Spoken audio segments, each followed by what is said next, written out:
పాత ఆగిపోయిందంటే కాదు. ఇంకొకటి తెలుసా, అదే కానీ ఆన్ చేసి కానీ బయటకు వచ్చేస్తే మాకేం తెలుసండి, వెహికల్ బయటకు వెళ్ళిపోయింది, డబ్బు లేకుండా డబ్బు అయిపోయింది అనొచ్చు, లేదా మొత్తం అందులోనే పడిపోయింది మేము చూసుకోలేదు అనొచ్చు. ఏమన్నా కారణాలు ఉన్నాయి. వెహికల్ అక్కడ ఉన్నంత వరకు మనం యథార్థంగా ఉన్నట్టే. రెండో గొప్పది తెలుసా, ఎవరైనా మీరు కానీ నేను కానీ 10 సంవత్సరాలు పరిచయం ఉన్న వారి మాట బలంగా నమ్ముతాం. నిన్నగాకుండా వచ్చినట్టు మాట మనము నమ్ముతామండి.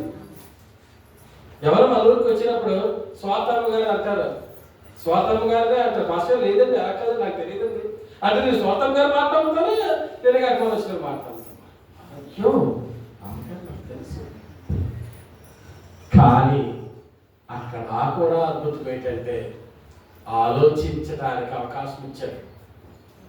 ముందుగా ఏం చేస్తాం, మాట ఇసిరేస్తాం, అవును లేదా ముందుగా మనం ఏం చేస్తాం, చేసుకుంటారు పెద్దవాళ్ళు నాటకాలు ఆడకరా నిన్నగా వచ్చావు ఏమో. అదేదీ లేకుండా మన మాట వినడానికి వారిని ప్రేరేపించిన దేవునికి మహిమ కలుగును గాక. హల్లెలూయా, హల్లెలూయా. ఇంకా బాబు మాట చెప్పలేదు, నాకు అప్పుడే జరిగిన వెంటనే ఫోన్ చేశాను. ఇంకోటి ఏంటి తెలుసా, ఆ సూపర్వైజర్ ఎవరైతే తన మాట నమ్మారో సరే వెళ్దాం పదా అని ఎక్కడ వెహికల్ పెట్టారో అక్కడికి వెళ్ళేసరికి వీళ్ళు ఏం చేస్తారండి, ఆ దాచిన టైర్లను ఎత్తి పెట్టుకుని పట్టుకుపోతున్నారంట. రెడ్ హ్యాండెడ్ గా ప్రభు పట్టించేస్తారు. హల్లెలూయా, హల్లెలూయా, హల్లెలూయా. ఏ మూలన కూడా నిన్ను నన్ను మన దేవుడు ఏం చేయడు, ఓడిపోతాడు. అవమానానికి అప్పగించు. కారణం ఏంటో తెలుసా, యు ఆర్ ఒబీడియంట్ గా. నువ్వు దేవుని ఎదుట ఎలా ఉన్నావు తెలుసా, యథార్థంగా ఉన్నావు, ఆయన మాటకి లోబడి ఉన్నావు. నీ వేదిని బట్టి ఆ సాక్ష్యాన్ని కలిగి ఉంటావో, ప్రభువా నేను నీ కొరకే ఉంటాను ప్రభువా, నా మట్టుకైతే నీ కొరకే ఇక నుంచి ప్రభువా, నాలో ప్రతిదీ నీ కొరకే నీ సాక్ష్యాన్ని ఎప్పుడైతే కలిగి ఉంటావో దేవుడు పరిస్థితులను మార్చేస్తాడు. దేవుడు ఏం చేస్తాడంటే పరిస్థితులను మార్చేస్తాడు. వాటికి ఉన్న గుణమును అవి కోల్పోతాయి.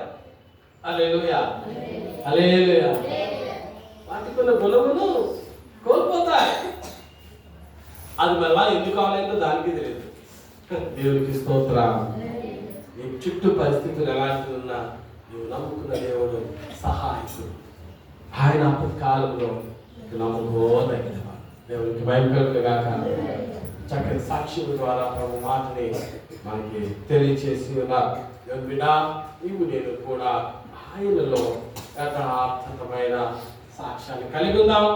ఈ రీతిగా కొద్ది మాటలు దేవుని యొక్క మాటలు ఆలకించడానికి కొన్ని ప్రకటనలు విందాం. మరి ముఖ్యంగా దేవుని బిడ్డలారా, చాలా సంతోషకరమైన ఒక శుభవర్తమానం అనుకోవాలి. మరి పాస్టర్ ప్రవీణ్ గారు, మరి సిస్టర్ సావన్ గారు ఉజ్జీవ సభలు సువార్త స్వస్థత సభలు అనకాపల్లి ఎన్టీఆర్ క్రికెట్ గ్రౌండ్స్ లో జరుగుతున్నాయి. అదృష్టం ఏంటంటే వీళ్ళు కలవాలి అంటే మీరు ఎక్కడికి వెళ్ళాలి తెలుసా, బెల్లంపల్లి వెళ్ళాలి. నేరుగా చూడాలనుకుంటే బెల్లంపల్లి వెళ్ళాలి. అక్కడికి వెళ్తే తప్ప ఆయన మనం కనబడు. అలాంటిది నేరుగా ఆయన మీ ప్రాంతానికి నడిపించబడ్డం మనకు ఆశీర్వాదకరం. హల్లెలూయా, హల్లెలూయా. కొన్ని వేల లక్షల ఆత్మలను రక్షించిన పెద్ద సాగుతులు. మరి అనేకమైన అద్భుతాలు టీవీలో చూస్తూ ఉంటాం. వారు చేసే పరిచర్యలో అనేకమైన అద్భుతాలు. ఇంకోటి గొప్ప శుభవార్త ఏంటి అంటే నెక్స్ట్ వీక్ నుంచే మరి హల్లెలూయా శుభవార్త ఎప్పటి నుంచి అండి, రేపటి నుంచి, సోమవారం నుంచి, మంగళవారం, సోమవారం, మంగళ, బుధ, గురు అంటే రేపు ఎన్నిక అపేక్ష. గురువారం దాకా సాయంకాలము 6 గంటలకి ఎన్టీఆర్ గ్రౌండ్స్ లో జరుగుతాయి. ఆమె మరలా అవకాశం రాదు. మరలా ఆయన మరలా రావచ్చు. 2024లో వచ్చారు. మళ్ళీ ఎప్పుడు వస్తారు లేదు. అప్పుడు నీవు నేను ఏ రీతిగా ఉంటామో రేపు ముందుగానే మీ ఇల్లుని చక్క పెట్టుకోండి. మరి అదే మళ్ళా రావాలి అంటే లాస్ట్ టైం సతీశ్వరి గారు వచ్చారు, మళ్ళా చూస్తానే ఉన్నాం. కాబట్టి వైజాగ్ కానీ విజయవాడ ఆ ప్రాంతాలకు మనం వెళ్ళలేము. మన ఇక్కడ ఉన్న సంఘానికి రావడానికి మనకు టైం సరిపోదు. కాబట్టి దేవుని యొక్క కృప ఏంటి అనక మన అనకాపల్లె ఆటో ఎక్కితే వెళ్ళిపోతాము, నడిచెళ్ళి వెళ్ళిపోవచ్చు, బస్సు ఎక్కి వెళ్ళిపోవచ్చు. ఫాస్ట్ గారు మరి ఎలాగ వెళ్ళాలని ప్రశ్న అనకండి. రక్షణ మనది. కాబట్టి అందరము కలిసి వెళ్ళాలనుకుంటే దానికి చాలా సంతోషము. ఆ రీతిగా ప్రయత్నం చేయండి. లేదైనా సరే మీకు మీరుగా వెళ్ళండి. నేను వాక్యాన్ని బట్టి దేవుడు మీతో మాట్లాడవచ్చు, మాకు మీతో దర్శించవచ్చు. కాబట్టి ఆ రీతిగా మీ అందరూ ఈ యొక్క 4 రోజులు మిస్ అవ్వద్దా. ఆదివారం మందిరాలు మిస్ అయిపోయిన పర్వాలేదు, కానీ ఈ 4 రోజులు మిస్ అవ్వకండి. చక్కగా వెళ్ళండి, వాక్యాలు వినండి, ప్రభువుల యొక్క ఆత్మీయంగా బలపడండి. మీరే కాదు, మీ వారిని కూడా కుటుంబీకులు కూడా అందరూ తీసుకెళ్ళండి. సమృద్ధికరమైన దీవెన ఆశీర్వాదం. ఆమేన్, ఆమేన్. సంతోషం. కొద్దిసేపు దేవుని మాట్లాడుకుందాం.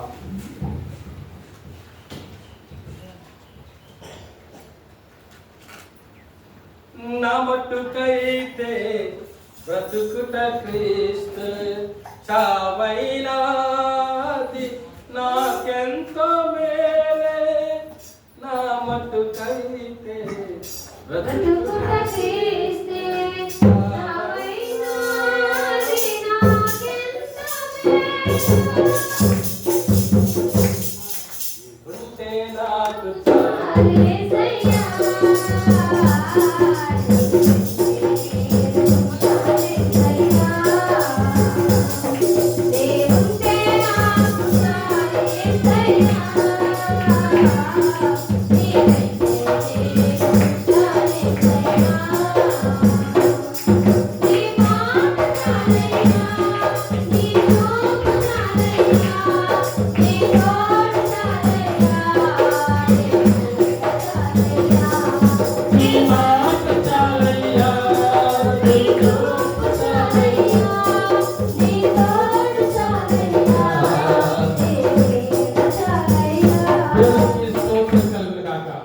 హల్లెలూయా.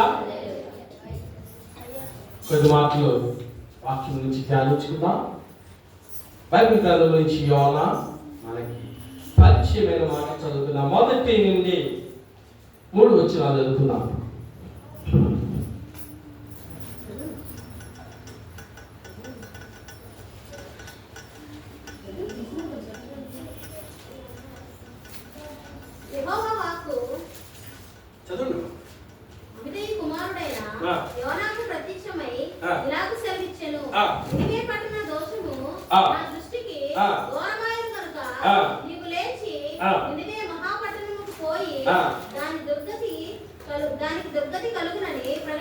చాలు కలుగుసుకొచ్చి ప్రార్థన చేసుకోండి. మహాపరిశుద్ర తండ్రి, బంగారు పాదాలు ఎస్లో చాలు మర్చిపోవచ్చండి.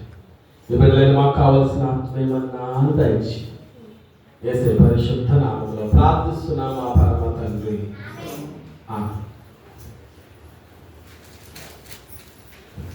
యెహోవా వాక్కు అమిత్తయి కుమారుడైన యోనాకు ప్రత్యక్షమై ఈలాగు సెలవిచ్చింది. దేవుని మాట ఇక్కడ ఒక ఆయన దగ్గరికి వెళ్ళి దేవుడు మాట్లాడుతూ ఉన్నాడు. ఎవరితో నేను మాట్లాడాలి అనుకోండమ్మా, మనం వారిని ఏం చేయాలి? ముందుగా కరెక్ట్. ఆయన్ని పిలుస్తున్నప్పుడు జనరల్గా ఏమనుకుంటాం? యోనా యోనా అన్నప్పుడు తిరిగి చూస్తుండాలి. అప్పుడు దేవుడు తనతో మాట్లాడుతూ ఉన్నాడు. యెహోవా వాక్కు ఆయనకు ప్రత్యక్షమై, అంటే నేను అనుకుంటాను దేవుని వాక్కు ప్రత్యక్షమై మాట్లాడటం అంటే ఏ విధంగా ఉంటుందో తెలుసా? ఏ విధంగా ఉంటుంది? దేవుడు మోషేతో మాట్లాడినట్టే స్వరం అయి ఉండాలి, అంతే కదండి. అప్పుడే కదా దేవుడి స్వరం. మోషే మోషే అని పిలిచిన స్వరం, యోనా యోనా అని పిలిచుండొచ్చు. దేవుడు యోనాతో మాట్లాడేది ప్రత్యక్షమాయను అంటే దేవుడు అలా పిలిస్తే అప్పుడు వెంటనే ఏంటైంది ప్రభు అని అడుగుతాడు యోనా. యోనానే ప్రభు ఎందుకు ఎంచుకున్నాడు? అక్కడ ఏమైనా యోనా ఒక ప్రవక్త రాయబడి ఉన్నామా? దేవుడు యోనాన్ని ఎంచుకున్నాడు ఎందుకు? అమిత్తయ్య కుమారుడని యోనాన్ని ఎంచుకున్నాడు ఎందుకంటే దేవుడి దృష్టిలో ఆ కుటుంబము ప్రత్యేకించబడింది. ఈ కుటుంబము దేవుడి దృష్టిలో వేరుగా ఉంది. అయితే ప్రభు అనుకున్నారు, ఈ బిడ్డల ద్వారా నా పని నెరవేరుతుంది, ఈ బిడ్డల ద్వారా నా ఆశ నెరవేరుతుంది, ఈ బిడ్డల ద్వారా నా పని నేను చేయగలను. ఏంటా పని అంటే నినివే పట్టణస్థుల దోషము దేవుడు చూస్తా ఉన్నాడు. నినివే పట్టణస్థులు, నినివే పట్టణంలో ఈరోజు మనమే అనుకుందాం, కోటం గ్రామం అనుకుందాం, కోటం గ్రామం వదిలేది మనమే అనుకుందాం. మన సంఘమే, సంఘంలో ఉన్న నీవు నేనే దేవుని దృష్టిలో ఆయన మాటకు లోపడకుండా ఆయనకు విరుద్ధంగా వెళ్తున్నామేమో, ఆయన స్వరం వింటలేదేమో, ఆయన మాట్లాడే మాటకి నీవు హృదయంలో అంగీకరించట్లేదేమో. ఏ రీతిగా ఉన్నావో నా ప్రియ బిడ్డ, నా కుమారుడు కుమార్తె, ఎందుకు నేను ఏర్పాటు చేసుకున్నానని ఆయన బాధపడుతూ ఆయన నీకు ఒక పని అప్పగిస్తా ఉన్నాడు. ఏం పని అంటున్నాడు కదా యోనా, నాకు ఇష్టమైన పట్టణము నినివే పట్టణము. నాకు ఇష్టమైన పట్టణం నేను ఎందుకు భాషలో అక్కడ ప్రభు రాసారా? నాకు ఇష్టమైన పట్టణం నినివే రాలా. మీ ఇంకో మాట చెప్పండి అమ్మా, మీ కళ్ళల్లో కన్నీరు ఎప్పుడు వస్తుంది? బాధ ఎప్పుడు కలుగుతుంది? రోడ్డు మీద ఎవరో పడిపోతే నువ్వు ఏడుస్తావా? లేక నా వారు, నా బిడ్డలు, నా సొంత వారు, నా జనులు కష్టంలో ఉంటే బాధపడతావా? ఏమో మన వారు బాధలో ఉంటేనే కదా. ఎందుకంటే వారి పట్ల మనకు అమితమైన ప్రేమ. దేవుడు వారి ప్రవర్తన చూసి ఒక ఆయన ఎంచుకున్నాడు. యోనా అనే ఆయన్ని ఎంచాడు. దేవుడు ఆయనకు ఒక పని అప్పగించాడు. నా కుమారుడా, నువ్వు వెళ్ళి వాళ్ళతో మాట్లాడు. ఇప్పుడు చెప్పండి, దేవుడు ఏమి నమ్ముంటాడు? దేవుడు ఏమి నమ్ముంటాడు తెలుసా? యోనా నా మాట వింటాడు. యోనా నా మాట వింటాడు. ఈ సంఘంలో అందరికీ కాకుండా సువర్ణ బాబులు పలానా పని చెయ్యు అని అప్పగిస్తే మొదటిగా ఏంటో తెలుసా?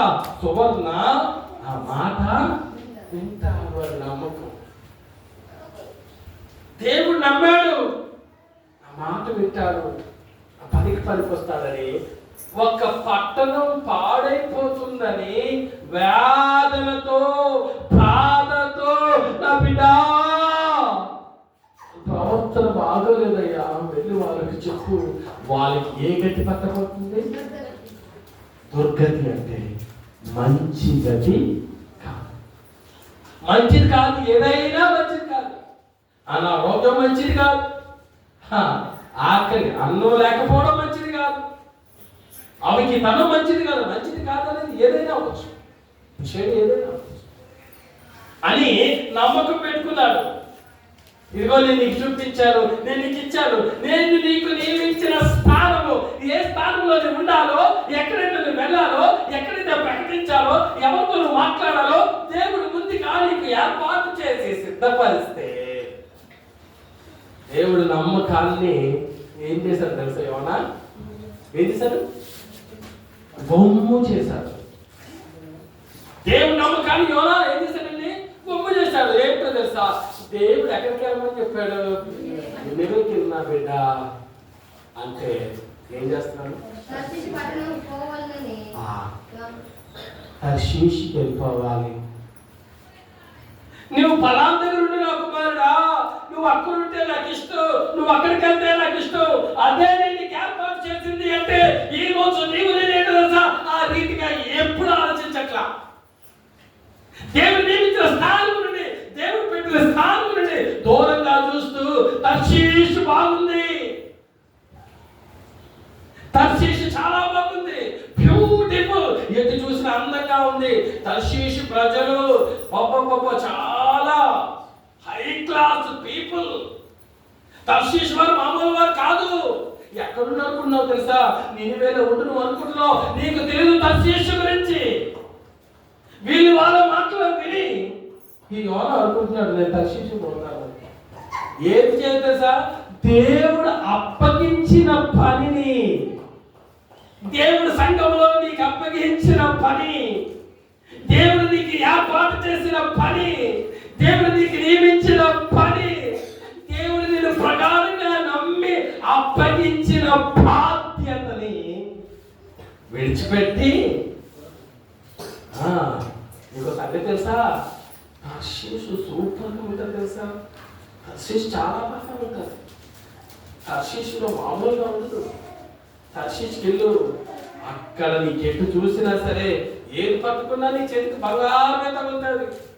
అక్కడ ఉన్న వాళ్ళు కూడా నీకు అలా బంగారం లేదు దోషులు పెడతారు, బంగారు నాణ్యాలు వేస్తానే ఉంటారు అనే చెప్పుడు మాటలు, ఆలోచన లేని మాటలు, ఈ లోకపు జ్ఞానము కలిగిన ఉద్దేశం. లోకపు జ్ఞానం ఏంటి తెలుసా? లోకంలో జ్ఞానం ఏమి చూస్తుంది తెలుసా? ఒక మాట చెప్పిన, లోకంలో జ్ఞానం ఏం చేస్తుంది అంటే ఒక మాట చెప్తాను. మనము బయట నుంచి రోడ్డు మీద వెళ్ళగానే మేమే ఒక సందర్భంలో మేమిద్దరం వెళ్తా ఉన్నాం. ఎండగా ఉంది. అక్కడేం షాపులు లేవు. ఏమో అక్కడేం షాపులు లేవు. దాహంగా ఉంది. హైవే. ఏం చేయాలి? అక్కడ దగ్గరలో షాపులో తాపతి అక్కడ ఒక మంచి ఇది కనబడింది. నేను అనుకున్నాను ఆ ఇంట్లో చూస్తే బయట నుంచి చూడగానే తప్పకుండా ఇంట్లో ఏముంటుంది? ఫ్రిడ్జ్ ఉంటుంది. తప్పకుండా ఏముంటుంది? ఫ్రిడ్జ్ ఉంటుంది. మామూలు వాటర్ కాదు, కొంచెం ఏ వాటర్ తాగుదాం, ఫ్రిడ్జ్ వాటర్ తాగుదామని ఆ ఇంటి గేట్ కొట్టి ఆయన ఒక తల్లి వచ్చారు. అమ్మ దాహంగా ఉంది, కొంచెం వాటర్ ఇవ్వగలరా? అలాగే బాబు అని వెళ్ళి ఒక దాకలో కొన్ని వాటర్ ఒక గ్లాసు పట్టుకొని రెండు వచ్చారు. దాక తీసుకోండి. ఆ గ్లాస్తో వాటర్ ఇస్తే ఎండకన్నా వేడిగా ఉన్నాయి అందులో నీళ్ళు. ఎండకన్నా ఇంకేం మాట్లాడదు, జస్ట్ కొంచెం ఒట్లు వేసుకున్నాను. పక్కనే థ్యాంక్స్ అమ్మా అని చెప్పి వచ్చేసారు. ఆ పక్కన చిన్న చిన్న ఇల్లు ఉన్నాయి. కానీ నేనేమనుకున్నానంటే ఇల్లు చూడడానికి బాగుంది కాబట్టి తప్పకుండా ఫ్రిడ్జ్ వాటర్ ఉంటుంది, ఏదో ఇస్తారని కాదు. మామూలు ఇంటికి వెళ్తే మామూలు నీళ్ళు ఉంటే ఫ్రిడ్జ్ వాటర్ అని అప్పుడు నేను గ్రహించాను. ఒకవేళ మామూలు ఇంటికి వెళ్తే కనీసం కొండలు నీళ్ళని ఇచ్చాను. ఈ రోజుల్లో నీవు నేను ఏంటంటే కళ్ళకి కనిపించే దాన్ని చూసి మోసపోతా ఉంటా. మీకు ఒక మాట చెప్పిన, మన శరీరములో ఏ అవయవం ఎప్పుడు కూడా నిజాన్నే గ్రహిస్తా తెలుసా? నీ కళ్ళు ఒకటి మాత్రమే. కళ్ళతో చూస్తావు, చెవులు ఎప్పుడు కూడా నేను మోసం చేస్తా ఉంటాయి. చెవులు ఏమంటా తెలుసా? ఇదిగో శాఖర్ ఉన్నాడే, మీకు తెలియదు శాఖర్ సంగతి అంటే. నేను శాఖర్ ఏం చేశాను చూసానా? శాఖర్ ఏం చేశాను చూసా? నేను చూడాల. చెవి నమ్మింది. చెవి ఏం చేసింది? నమ్మింది అంతే. వాస్తవానికి వెళ్ళి చూస్తే నిజము తెలుస్తుందమ్మా. వాస్తవానికి వెళ్ళి చూస్తే సత్యం అర్థమవుతుంది. కళ్ళతో చూడు. మొన్న రెండు రోజుల క్రితం ఉదయాన్నే మరి ఇక్కడికి వెళ్ళి ఆశీష్ తీసుకెళ్ళాలి కాబట్టి పాస్టర్ గారు ఆశీష్ ఫోన్ చేస్తా ఉన్నారు. Ashish phone switch off. Master గారు అన్నారు, ఆశీష్ ఫోన్ ఆపేశాడండి, ఈవేళ కాలేజ్కి వెళ్ళడు. ఆశీష్ ఫోన్ ఆపేశాడు, వాళ్ళ కాలేజ్కి వెళ్ళడు. అదే ఎందుకంటే వెళ్తాడు. ఆశీష్ ఫోన్ ఆపేశాడు, నాకు కన్ఫామ్ ఆపేశాడంటే ఇంకా అక్కడ పడుకుని పోయాడు, వాళ్ళ కాలేజ్కి వెళ్ళడు అని. రోజు నేను కొద్దిగా ఒక పావు లేటు లేవని అడుగుతారో లేదు, ఎందుకంటే లేచాడా లేడా అని. నేను అక్కడికి వెళ్ళేసరికి ఆ కుర్రుడు యూనిఫామ్లో రెడీగా ఉన్నాడు కాలేజీకి దేవటికి. మరి నేను అడిగా, బాబు మరి నీ ఫోన్ స్విచ్ ఆఫ్ వస్తుంది అంటే, లేదా దీంట్లో ఛార్జింగ్ అయిపోయింది, నిన్నటి నుంచి ఇక్కడ ఈ హౌస్కి కరెంట్ లేదు, వాళ్ళు ఏదో వైర్ తెగిపోయిందట, మార్నింగ్ ఎలక్ట్రిషియన్ వచ్చి చేస్తానని చెప్పారు, ఈ రోజు ఎలాగే ఉండమని చెప్పారు. కరెంట్ లేదు, దాంట్లో ఛార్జింగ్ కాస్త. నేను వెళ్ళి చూశాను, అక్కడ అప్పటికే ఆయన వచ్చి పిలిపించారు, ఎలక్ట్రిషియన్ పని చేస్తా ఉన్నారు. ఏమైంది? వినుంటే మోసపోయేవాళ్ళు, వినుంటే మోసపోయేవాళ్ళు. దేవుని బిడ్డ నీవు కూడా అంతే.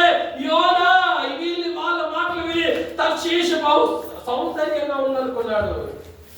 దేవుని మాటని పక్కన పెట్టేశాడు, దేవుడిచ్చిన పనిని పక్కన పెట్టేశాడు. బహు సౌందర్య సీయోనులో స్తుతి సింహాసనాసీనుడా, బహు సౌందర్య సీయోనులో స్తుతి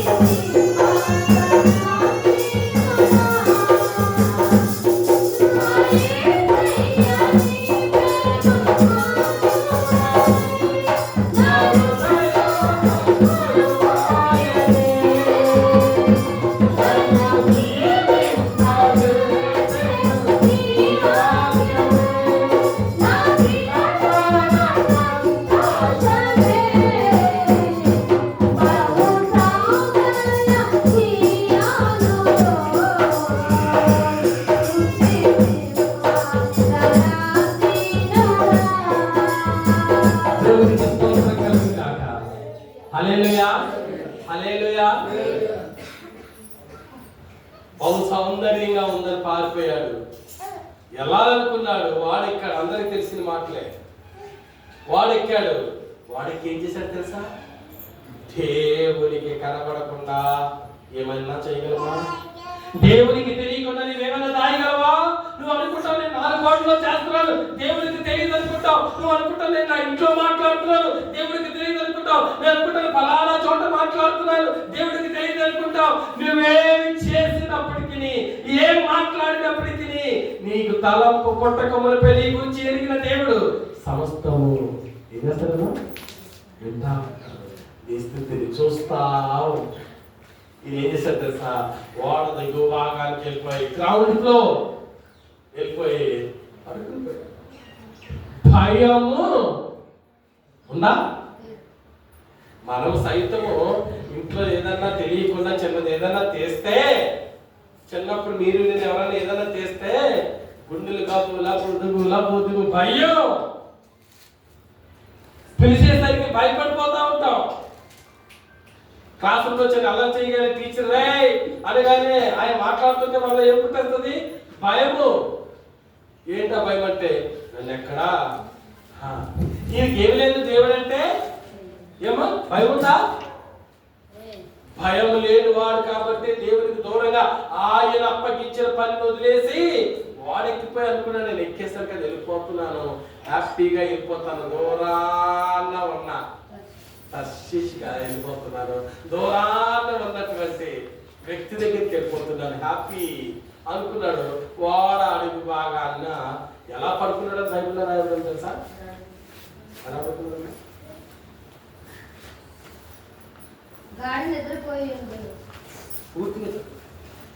అప్పటికి యోనా వాడ దిగు భాగమునకు పోయి పండుకొని గాఢ నిద్రపోయి ఉండెను. అప్పుడు వాడ దిగువ భాగానికి వెళ్ళిపోయి పడుకుని పోయి గాఢ నిద్రలో వెళ్ళిపోయాడ. ఈ గాఢ నిద్ర అంటే ఎలా ఉంటుందో తెలుసా అమ్మా?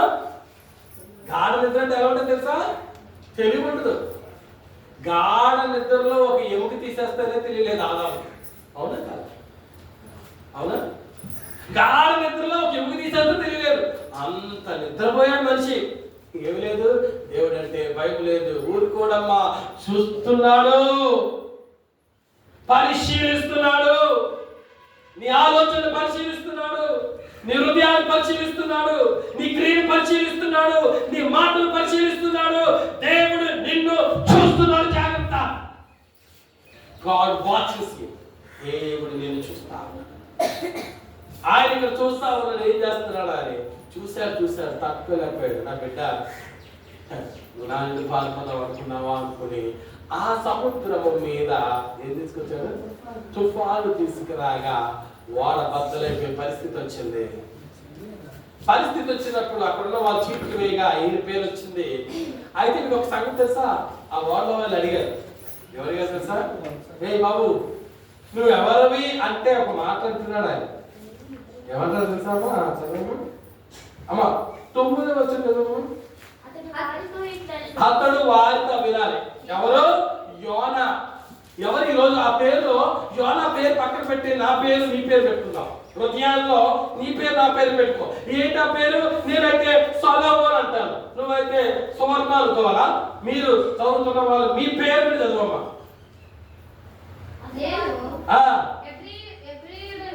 నేను ప్రభువును నమ్ముకున్న వాడును సముద్రమునకును భూమికి సృష్టికర్త అయిన ఆకాశము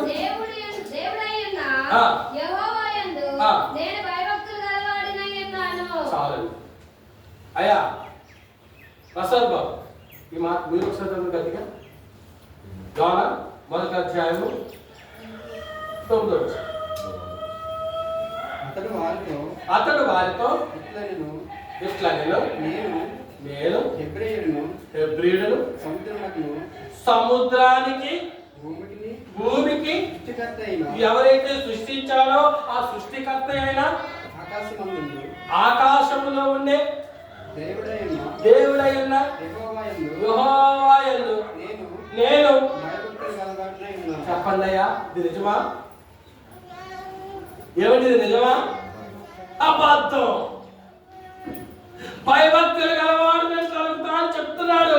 నేను దేవుడికి భయపడేవాడిని, మామూలు వాడిని కాదు. ఆయనకి తెలుసు ఎవరట? ఆకాశమందున్న దేవుడు. ఎవరైతే భూమిని సముద్రాన్ని సృష్టించాడో ఆ దేవునికి నేను భయపడేవాడినని. ఏమైపోయిందండి? ఏం చెప్తున్నాడు? అబద్ధం అట. అప్పుడు ఎలా ఉంటుందండి? దేవుడికి ఎలా ఉంటుంది? నేను నాకు భయపడేవాడువా? నా బిడ్డ సంఘంలో ఇంతమంది ఉండగా నేను నిన్ను పిలిచి ఏర్పాటు చేసుకొని నీకొక పని, నీకొక బాధ్యత, నీకొక తలాంతు, నీకొక కార్యం అప్పగిస్తే చిన్నగా తర్శించి పారిపోతూ ఇప్పుడు మళ్ళీ ఏమంటారు? దేవుడికి భయపడేవాడా? దేవుడు అంటే చాలా భయం. దొంగ మాటలు, దొంగ సాక్ష్యం ఎలా చెప్తున్నావు? ఎవరా నాలుక చీరిపోదా నీకు?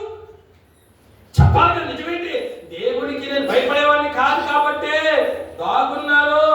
దేవుడికి భయపడేవాడు అయితే మాట వింటాడు. తల్లిదండ్రులకు భయపడే పిల్లలు తల్లిదండ్రుల మాట వింటారు. భయపడలే వారు మాత్రమే తల్లిదండ్రుల మాట వినాలి. ఇక్కడ మాట గమనించుకోవాలి. ఏ బిడ్డలైతే తల్లిదండ్రులకు భయపడరో వారి జీవితము చీకటగల ఊబిలో పడక. ఇంకో మాటలో చెప్పాలి అంటే ఫలించలేని కొమ్మగా, అభివృద్ధి లేని స్థితి ఉండాలి. అవునంటే కాదు? మా అమ్మ నాన్న తిరగబడి ఉన్న బ్రతుకు నాది, నేను ఆ మాట ఎందుకనే వయాషో నేను ఎందుకు వినాలి అని నచ్చినట్టుగా చేస్తే కష్టం. నిన్న దినాన్ని రాత్రి మేము మా సార్ పిలిచారు, నాతో పాటు ఆశీష్ని తీసుకొని వెళ్ళాను. నేను డ్యూటీలో ఉండిపోయాను. ఆశీష్ని డైరెక్ట్ బస్ ఎక్కి వచ్చేమన్నాను. ఇద్దరు వస్తే ఆయన గురించి వెయిట్ చేసి రాత్రి ఆయనతో మాట్లాడేసరికి 9:30 అయిపోయింది. మేమిద్దరం వచ్చేటప్పుడు దాకా వచ్చాము, కానీ అక్కడి నుంచి రావటానికి మాకు అవకాశం ఏమీ లేదు. బైక్ చూస్తే అనకాపల్లిలో ఉంది. ఎలా రావాలి అని ఆలోచిస్తున్నాను. నా స్నేహితులు ఫోన్ చేశాను, ఆ వచ్చేటప్పుడు బాబు ఇలాగా మరి నేను ఉండిపోయాను అంటే, ఒకేసారి దానికి ఏముందంటే బండి తీసుకుని వచ్చాడు. ఆ బండిని తీసుకొని వచ్చి వెంటనే నేను అనకాపల్లి డ్రాప్ చేస్తాను అన్నాడు. ఆ బండిలో కూర్చోవడానికి ఇద్దరికి అవుతుంది 3:30. బాగున్నాడని సంగతి ఆయన తెలియదు. ట్రై చేసాం, ట్యాంక్ పెట్టి కూర్చోబెట్టాలి అంటే కాని పరిస్థితి అయిపోయింది. తను అన్నాడు, సార్ ఆ బండిని తీసుకొని వెళ్ళిపోండి, రేపు అలాగే సండే కదా, సోమవారం మీరు వచ్చినప్పుడు తెచ్చేయండి, నేను ఇక్కడే కదండి, నేను సోమవారం ఏదోలాగా బస్కి మన కంపెనీ బస్కి వచ్చేస్తాను అన్నాడు. రాత్రి 9 గంటలకి 9:30 ప్రాంతంలో ఆ బైక్ తీసుకొని నేను ఆశీష్ వచ్చాము. ఇంటికి అదే బైక్ ఉంది. అయితే ఇక్కడ విషయం ఏంటి చెప్పాలి తెలుసా, మేము కరెక్ట్గా బైపాస్కి వచ్చామండి. అబ్బాయి ఫోన్ చేశాడు, ఫోన్ ఆపాను, బైక్ ఆపి ఫోన్ ఆపాను, సార్ ఎక్కడున్నారు సార్? అవును బైపాస్కి వచ్చాను బాబు. Okay okay sir, okay okay. తర్వాత మళ్ళీ 5 నిమిషాలు మళ్ళీ ఫోన్ చేశాడు, సార్ ఆ బండిలోని పెట్రోల్ కొంచెం తక్కువ కొడుతాను. అవునన్నా పెట్రోల్ కొంచెం కొడతాను. మళ్ళీ 5 నిమిషాలు మళ్ళీ ఫోన్ చేశాను, సార్ ఆ బండికి నార్మల్ పెట్రోల్ కొట్టకూడదు సార్, పవర్నే కొట్టాలి అన్నాను. నేను అన్నాను ఓకే బాబు పవరే కొట్టిస్తాను అన్నాను. కరెక్ట్గా మేము సంపత్పురం వచ్చాం. మళ్ళీ ఫోన్ చేశాడు, సార్ ఎక్కడున్నారు సార్ మీరు? బాబు సంపత్పురం వచ్చాము. మళ్ళీ ఫోన్ చేశాడు, కరెక్ట్గా మేము జస్ట్ జంగాల్ పార్క్ దాకా వచ్చాము. మళ్ళీ ఫోన్ చేశాడు, మళ్ళీ ఫోన్ చేసి బాబు చెప్పండి బాబు అంటే ఏం లేదు సార్ మామూలుగా దాని లైట్ కొంచెం ఉంటుంది సార్ అన్నాడు. సరే బాబు సార్ ఎక్కడున్నారు సార్? ఈ క్రమంలో ఆశీష్ అంటాడు, డాడీ నాకు ఆ బండి ఒకసారి ఇవ్వండి. నేను నడుపుతాను డాడీ, ఆ బండి ఒకసారి నాకు ఇవ్వండి. నేను నడుపుతాను డాడీ, ఆ బండి ఒకసారి ఇవ్వండి, నేను నడుపుతాను. ఒక పక్క ఆయన ఫోన్ చేస్తా ఉన్నాడు, నా బండికి ఏమైపోతాదో. 2 లక్షల పైన కాదు దాని ఖరీదు మనకు తెలియదు, కానీ బండి ఏమైపోద్దో, బండి ఏమో నాకు అనిపించింది అనవసరంగా తీసుకున్నాను. కానీ నడుపుతున్నందుకు కాసేపు నాకు భయం పుట్టుకుంది, అమ్మో ఏ గీత పడిపోద్దేమో, అమ్మో ఏమైపోతుందేమో.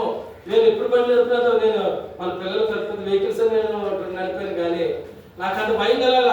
ఎందుకంటే ఆ కొడుకు ఫోన్ చేస్తా ఉంటాడు, కారణం ఏంటో తెలుసా, వెల పెట్టి నేను కొనుక్కున్నాను అది పాడైపోకూడదు. మరి దేవుని బిడ్డ దేవుని వెల పెట్టి కొనుక్కోలేదా? 2 లక్షల వస్తువు గురించి ఆ వ్యక్తి అంతలా బాధపడితే తన ప్రాణాన్ని పరంగా పెట్టి ఆత్మను రక్షించుకొని నీకు బాధ్యత అప్పగిస్తే, బాధ్యతలు పక్కన పెట్టి ప్రభు దగ్గర నువ్వు అబద్ధమాడుతూ జనుల ముందు నీ సాక్ష్యాన్ని కోల్పోతూ దేవునికి భయపడేవాడిని ఎట్లా అంటావయ్యా? జాగ్రత్త. దేవుడు అన్ని వింటా ఉంటాడు, దేవుడు అన్ని చూస్తా ఉంటాడు, దేవుడు అన్ని గమనిస్తా ఉంటాడు. విలువైన వ్యక్తిగా ఈ లోకంలో అన్నిటికన్నా విలువైనది ఏంటో తెలుసా? ఏ మనిషి కూడా ఎక్కువగా విలువ పెట్టి తన ప్రాణానికి పెడతాడు. తన ప్రాణం కన్నా ఏది గొప్ప? అలాంటి ప్రాణాన్ని నీ గురించి విడిచిపెట్టిన తర్వాత ఆయనకి ఎదుట నువ్వు ఏ రీతిగా ఉన్నావు, ఆయన ఎదుట ఏ రీతిగా ఉన్నావు, నీ సాక్ష్యం గమనించు దేవుని బిడ్డ. యోనా దేవుని మాటకి లోబడలేదు, యోనా దేవుని పనిని చేయాల, యోనా దేవుడు చూపించిన దారికి వెళ్ళల, యోనా దేవుడు నియమించిన స్థలం నుండి వెళ్ళిపోయాడు.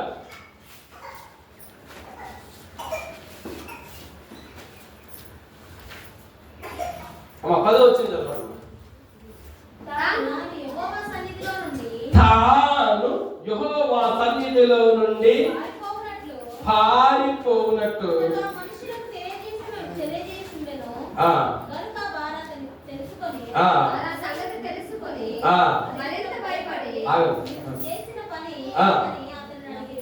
నీవు చేసిన పనేమి అని అతనిని.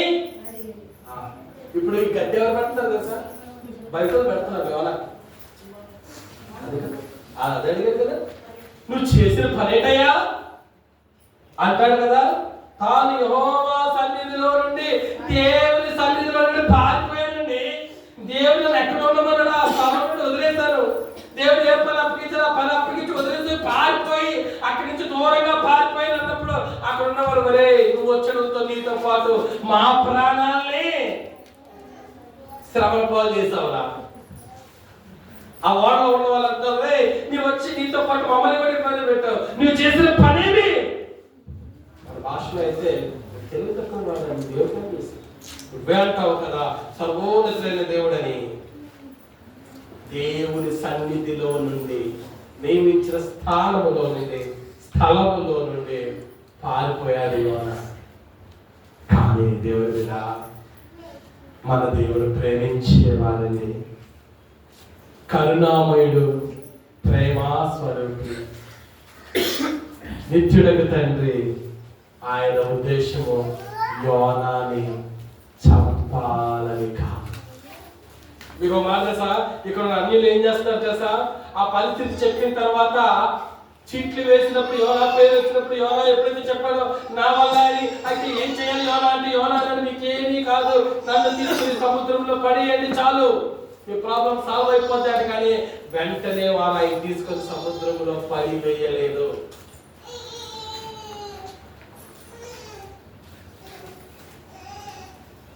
చదవమ్మా 13వ వచనం. వాడను దానికి తెచ్చుటకు తెట్లను బహుబలముగా విసిరి గాని గాలి తమకు ఎదురై తుఫాను బలము చేత సముద్రము పొంగి ఎండుట వలన వారి ప్రయత్నము, నన్ను పడేయండి అన్నా కూడా, మీ ప్రాబ్లం సాల్వ్ అయిపోద్ది అన్నా కూడా వాళ్ళు అలా చేయలే, అప్పటికి ట్రై చేశారు. చూడండి అన్యుడి సాక్ష్యం ఎలా ఉంది, ప్రభు నమ్ముకున్న వ్యక్తి సాక్ష్యం ఎలా ఉంది.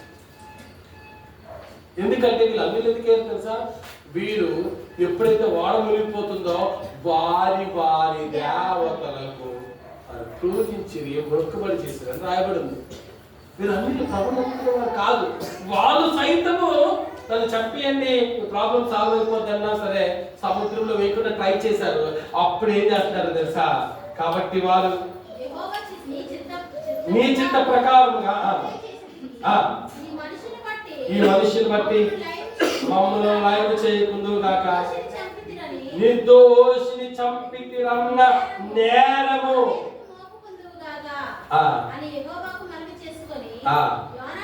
యోనాను ఎత్తి సముద్రంలో పడవేసిరి. సముద్రము ఇప్పుడు చెప్పండి ఏం చేశారు, అక్కడ ఉన్నవారు సముద్రంలో తీసుకొని వెళ్ళి యోనాను పడేశారు. ఇప్పుడు చెప్పండి, సముద్రంలో పడేస్తే ఏం జరుగుతుంది, ఒక మనిషి చనిపోతాడు. అక్కడ ఉన్న వాళ్ళు అందుకే అంటున్నారు కదా, ఈ మనిషిని బట్టి ఈ పాపము మా మీదకి రాకూడదని వాళ్ళు అంటా ఉన్నారు. సముద్రంలో పడేశారు.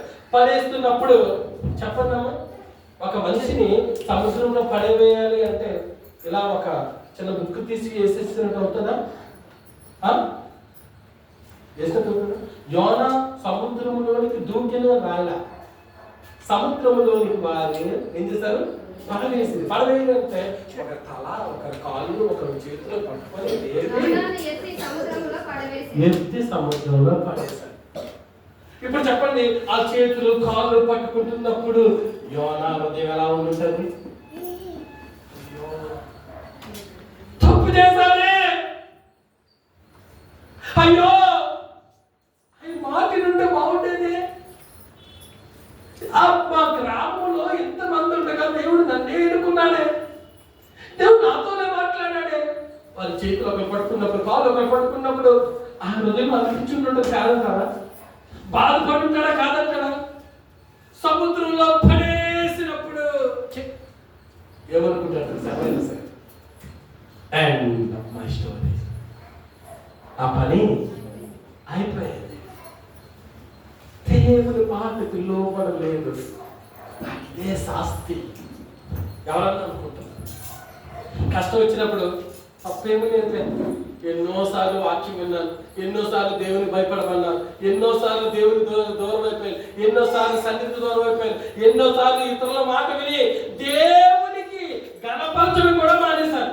ఒక ఆమె అంటది కదా, అయ్యా నేను దేవునికి ఇది వరకు ఇచ్చేటట్టు ఇవ్వలేకపోతున్నానండి, ఇద్దామని అనుకుంటాను కానీ వేరొకరు చెప్తున్నాను, నువ్వు ఇస్తే నువ్వు ఒకదాన్ని గొప్ప అయిపోవాలా, మేమందరం తక్కువ అన్నారని నేను ఇవ్వడం మానేశానండి అన్న. అప్పుడేమవుతారు, నీ కూడా ఆశీర్వాదం కోల్పోతాం. ఆయన ఏమీ కూడా ఏం కాదండి, భేదవాడు కాదండి. నీవు నమ్ముకున్న దేవుడు భేదవాడు కాదు. మీకు సంగతి తెలుసా, ఆయన ప్రేరేపించిన ఆత్మలని ఆయన పంపించుకోగలరు. ఆయన వాక్యంలో అంటారు కదా, ఆకాశ పక్షులు చూడు, అవి విత్తము కోరి పట్టణంలో పోల్చుకోవు, పరలోకంతో వాటిని పోషించడం లేదా? ఆయన నియమించుకున్న వారిని ఎలా పోషించుకోవాలో ఆయనకు తెలుసు. ఆయనకు అన్నీ తెలుసు. కానీ మనమే మాటలు విని ఆయన పని, ఆయన పాత్ర, ఆయన ఇచ్చిన బాధ్యత, ఆయన స్థలము, ఆయన అన్ని విడిచిపెట్టి పారిపోతా ఉంటాం. ఎప్పుడైతే సముద్రంలో పడేసారు అనుకున్నాడో అయిపోయింది నా పని. ఇవన్నీ అన్ని రీకాల్ అయిపోతాయి. సర్వసాధారణంగా మనకు కొంచెం బాగోలేదు అనుకోండి, మొత్తం మైండ్ అంతా రీకాల్ చేసేస్తూ ఉంటుంది, అన్ని జ్ఞాపకం వచ్చేస్తూ ఉంటాయి. ప్రభా నన్ను క్షమించు ప్రభా. ఎంతమంది ఇక్కడ ప్రార్థన చేయలేదమ్మా, ప్రభా నన్ను క్షమించు ప్రభా, నేను పలానా సమయంలో తప్పు చేశాను ప్రభా, మనకు అవకాశం ఈ ప్రభా. చేయలేదా మన ప్రార్థనలు? బలం ఉండి కూడా అదే అవకాశం ఉండి కూడా రాలేకపోయింది ప్రభా. ఈ రోజు నేర్చు తప్పు దేవుని మాటకి లవపడకపోతే ఇలాగే ఉంటుంది అనిపించిందా మనకి? ఈ బిడ్డలు అనుకునే ఉంటాడు. కానీ దేవుని బిడ్డ, దేవుని ఉద్దేశము నిన్ను మందలించాలని, దేవుని ఉద్దేశము ఆయన పని నెరవేరాలనేదే ఉద్దేశం తప్ప నిన్ను బాధ పెట్టాలని కాదు. యోనా అనుకున్నాడు పడేసాడు అయిపోయింది నష్టం అనుకున్నాడు. కానీ సముద్రము మీద గాలి రేపటానికి ముందే యోనాను ఎలా రక్షించుకోవాలో దేవుడు ప్రణాళిక కలిగి ఉన్నాడు. హల్లెలూయా, హల్లెలూయా. ఆ ప్రణాళిక ఓడలో ఉన్న వారికి తెలియదు, ఆ ప్రణాళిక యోనాకు తెలియదు, ఆ ప్రణాళిక ఎవరికి తెలియదు, సర్వోన్నతుడైన దేవునికి మాత్రమే తెలుసు. అప్పటికే ఆయన ఒకరిని ఇక్కడ సిద్ధపరిచాడు. అమ్మో, సిద్ధపరిచాడంటే మంచి మనిషా, మాట్లాడేవాడా, ధనం ఉన్నవాడా, అవకాశం ఉన్నవాడా, పలుకుబడినవాడా, శక్తివంతుడా? ఆయన అనుకుంటే నోరు లేని జీవిని కూడా ఆయన పని కోసం వాడుకోగలడు. హల్లెలూయా. ఏం జరిగింది? గొప్ప మత్స్యము యోనాను మృంగవలెనని ఎవరు నియమించారండి? God has a plan not to kill Yona. యోనాను చంపాలనేది దేవుని ఉద్దేశం కాదు. యోనా ద్వారా ఆయన పని జరిగించుకోవాలి. యోనాను బాధ పెట్టాలని దేవుని ఉద్దేశం కాదు. యోనాను హింసించాలని దేవుని ఉద్దేశం కాదు. యోనాని హింసలుగా పాలు చేయాలని, సముద్రంలో చంపాలనేది దేవుని ఉద్దేశం కాదు. యోనా ద్వారా అద్భుతాలు జరగాలనేది దేవుని ఉద్దేశం. యోనా ద్వారా అనేక ఆత్మలు రక్షించబడాలనేది యోనా ఉద్దేశం, దేవుని ఉద్దేశం. యోనా ద్వారా నినివే పట్టణం బాగుపడాలనేది దేవుని ఉద్దేశం. హల్లెలూయా, హల్లెలూయా. అందుకనే ఆయన అప్పటికే ఏం చేశాడంటే ఒక పెద్ద మత్స్యాన్ని ఏం చేశాడమ్మా? నియమించాడు. నియమించాడనే మాటకి ఇంగ్లీష్ పాట ఏంటో తెలుసా? అసైన్, ఇంకా అపాయింటెడ్. ఏమా? అపాయింటెడ్. You are appointed. నీవు ఫలానా ఉద్యోగానికి నియమించబడ్డావు, ఎంపికయ్యావు, సెలెక్టెడ్, అపాయింటెడ్. దేవుడు ముందుగా ఒకరిని అక్కడ అపాయింట్ చేసి పెట్టాడు. దేవుడు ముందుగా ఒకరిని అక్కడ అపాయింట్ చేశాడు. ఏంటి పని ఏంటి అనిగా, ఇదిగో కొద్దిసేపట్లో ఇక్కడ ఒక వస్త్రం. చాలాసార్లు మనం కూడా అంతే. మనం ఏం చేస్తాం? తెలియని వ్యక్తి ఎవరైనా రాగానే రోడ్డు మీదకి మన వాళ్ళు పంపిస్తాం. బాబు ఇక పలానా వైట్ షర్ట్ వేసుకొని, వైట్ ప్యాంట్ వేసుకుని పాస్టర్ గారు వస్తారు, నువ్వు అక్కడ ఉండు, నువ్వు ఆయన రాగానే ఇంటికి తీసుకొచ్చు. దీనికి మనం అక్కడ ఒక నియమిస్తాం. అది రాగానే ఏమైనా చేయొద్దో తీసుకొచ్చేస్తారు. అంతవరకు వాళ్ళు తీసుకొచ్చేంత వరకు బాధ్యత నియమించబడిన వ్యక్తిపై ఉంది. అలాగే దీని బాధ్యత దేవుడు నియమించారు. ఇదిగో నా బిడ్డ వస్తాడండి, నా కుమారుడు వస్తాడు. కాబట్టి దేవుడు నియమించాడు. నియమించిన తర్వాత ఆ మత్స్యము ఏం చేసింది? యోనాను మింగివేసింది. అయిపోయింది. చేప కడుపులోకి వెళ్ళిపోయాడు. ఇక్కడ ఏడుస్తా ఉన్నాడండి. ప్రభువా, ఎంత తప్పు జరిగిపోయింది ప్రభు, ఎంత కష్టం వచ్చింది ప్రభువా. ప్రభువా, ఈ సముద్రంలో ఉన్న నాచు నాకు కనబడుతుంది ప్రభువా, నాచు నా చేతిలో తగ్గుతా ఉంది ప్రభువా. చక్కగా నీ మాట వింటే ఎంత బాగుండేది ప్రభువా. నీ మాట వెలకపోవడం వల్లే కదా నాకు ఈ పరిస్థితి అని తన ప్రార్థన చేస్తా ఉన్నాడు. ప్రభుని బతిమాలుకుంటా ఉన్నాడు. ఈ ప్రార్థన ఎన్ని రోజులు చేశారు తెలుసా? ఈ పశ్చాత్తాప ప్రార్థన ఎన్ని రోజులు చేశారు తెలుసా? 3 దినాలు. 3 దినాలు మత్స్యం కడుపులో ఉంది. దేవుడికి యోనాను ప్రార్థన చేస్తా ఉన్నాడు, ప్రార్థన చేస్తా ఉన్నాడు.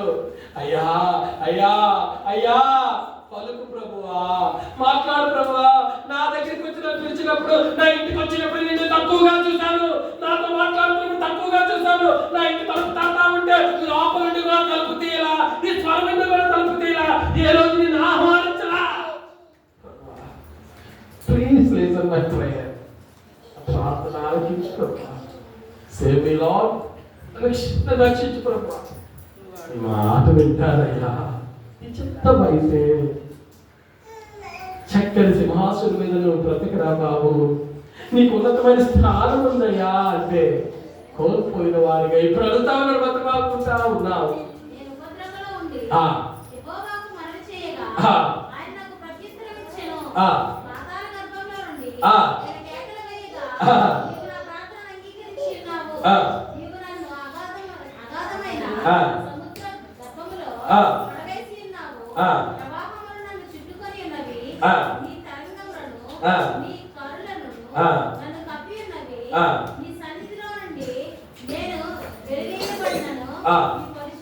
ఒక్క నిమిషం తర్వాత ఒక్క నిమిషం మీ అందరికి ప్రార్థన ఉన్నారమ్మా. ఈ ప్రార్థన ఇలాగా 9వ వచనము దాకా చేస్తూ 9వ వచనం ప్రార్థన, ఆ ప్రార్థన కంపెనీ తన దిగా చదవండి.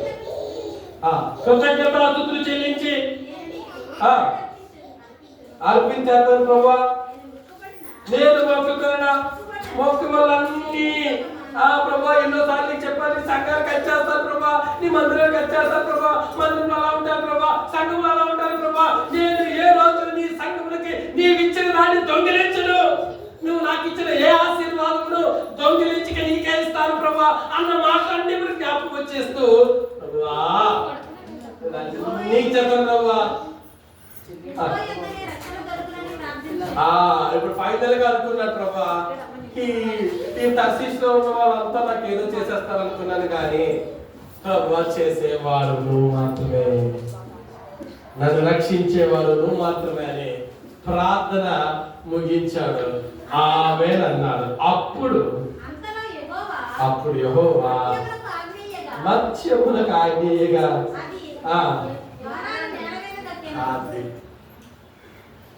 హల్లెలూయా హల్లెలూయా హల్లెలూయా. నియమించిన ఆయన మళ్ళీ ఏం చేశాడు? ఆజ్ఞించాడు. దానికి నోరు తెరిచి మింగిన ఆయన మళ్ళీ చెప్పిన ఆయనే మరలా నోరు తెరిచి బయటికి విడిచిపెట్టు అని చెప్పాడు. హల్లెలూయా హల్లెలూయా. 3 రోజులు యోనా ప్రార్థిస్తున్నప్పుడు ఈ 3 రోజులు మరి అది ఏదైనా తినుంటే చేస్తున్నది యొక్క మరి సరి కడుపులో ఉన్న వ్యక్తి యొక్క ప్రాణం ఎంత కష్టం, గాలి ఆడదు. గాలి ఎక్కడి నుంచి వచ్చిందండి యోనాకి? పరిస్థితులు ఎలా ఉన్నాయి తెలుసా? బ్రతుకుతాడని నమ్మకలేదు పరిస్థితి. ఆయన దానికి ఆజ్ఞ ఇచ్చాడు. ఓకే నాకు బిడ్డ వెళ్ళి బయటికి విడిచిపెట్టే. నేను అనుకుంటాను ఈ 3 రోజులు కూడా ఈ యొక్క నోరు లేని జీవి ఎదురు చూస్తా ఉంది. ఏ టైంలో ప్రభు చెప్తాడో, ఏ టైంలో ప్రభు మాట్లాడతాడో. మాట విని యోనాలా బ్రతకకూడదు కాబట్టి ఏ టైంలో ప్రభు చెప్తాడో తెలియదు. ఉదయమో మధ్యాహ్నమో రాత్రో అర్ధరాత్రి తెలియదు కాబట్టి మెలకువగా ఉండి ప్రార్థన చేయండి. ఆత్మను రక్షించుకోవడానికి సిద్ధంగా దేవుడు ఎప్పుడు మాట్లాడుతాడో తెలియదు. వాక్యంలో కదా ఆయన దొంగ వలె వచ్చును. దీపం ఉండి గల్లా బిడ్డ నీళ్ళు చక్క పెట్టుకో. అవకాశం ఉన్నప్పుడు నీళ్ళు చక్క పెట్టుకో. దేవుడు నియమించిన స్థానములో ఉండి దేవుడిని గణపరచు. అటు రీతిగా గణపరిచిన వారిని దేవుడు బహుగా దీవిస్తాడు. హల్లెలూయా హల్లెలూయా. తర్వాత వెళ్ళి నీనెవే పట్టణానికి అతను సువార్త ప్రకటించాడు. యోనా సాక్ష్యములో ఏంటో తెలుసా? కొన్ని ప్రాముఖ్యమైన విషయాలు. దేవుడు ఎంపిక చేసిన ఎంపికను విడిచిపెట్టుకున్నాడు యోనా. దేవుడు ఇచ్చిన బాధ్యతను విడిచిపెట్టాడు యోనా. దేవుడు చూపించిన దారిని విడిచిపెట్టాడు యోనా. దేవుడు పెట్టిన నమ్మకాన్ని విడిచిపెట్టాడు యోనా. ఇంతకాలం అబద్ధం ఆడే ఆ వ్యక్తి ఇప్పుడు ఏమర్థం మొదలు పెట్టాడు? అబద్ధం ఆడుతా ఉన్నాడు యోనా. యోనా జీవితం నుండి నేర్చుకోవాల్సింది ఏంటో తెలుసా? నా మటుకైతే బ్రతుకుట క్రీస్తు, చావైనా నా గంటలో నా మటుకైతే బ్రతుకుట క్రీస్తు, చావైనా హల్లెలూయా. ఈ మాట ఎవరనగలండి? ఎవరనగల? నా మటుకైతే ఎవరు? పౌలు అన్నారు. పౌలు గారి కాదు, ప్రభువులో నమ్మకమున్న నీవు నేను కూడా మాట అనాలి. బాబా బ్రతికేది నీకోసం. నా ఈ జీవితం నీ కోసమే. ఆ రీతిగా నేను వెళ్తాను, నా ఇంటి వారిని. అలాంటి గొప్ప సాక్ష్యము దేవాది దేవుడు మనందరికీ అనుగ్రహించును గాక. ఆమేన్. హల్లెలూయా. లేచి నిలబడండి.